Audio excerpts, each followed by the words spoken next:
dalam hubungan ada yang namanya batasan, dan batasan ini adalah sebuah atau sesuatu yang sudah kita sepakati bahwa di antara orang yang punya relationship, batasan itu tidak bisa dilanggar. Ketika dilanggar, otomatis akan menyakiti salah satu di antara keduanya.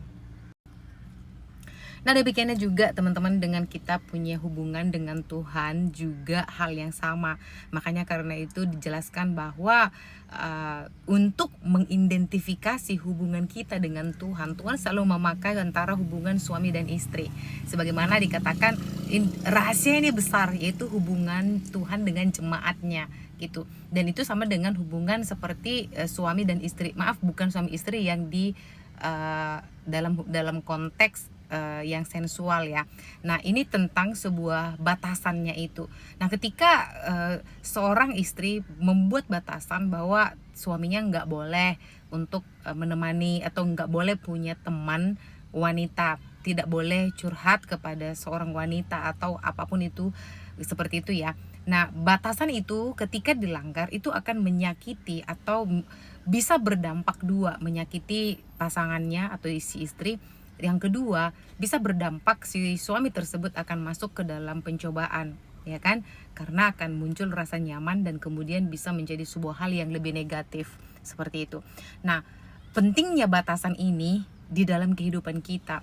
Nah, batasan itu adalah firman Tuhan. Batasan itu Tuhan kasih. Kenapa harus ada hukum Taurat? Kenapa harus ada firman Tuhan?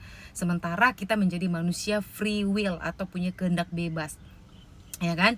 Nah, batasan inilah melindungi kita dari untuk kita jatuh ke dalam dosa. Batasan ini melindungi kita sekali lagi dari jatuh ke dalam dosa. Dan juga batasan ini tidak menyakiti kita, bahkan juga tidak mendukakan hati Tuhan, karena kita melanggar batasan-batasan dalam sebuah komitmen yang kita sudah berikan, baik untuk Tuhan, baik untuk pasangan, baik untuk apapun itu teman-teman ya.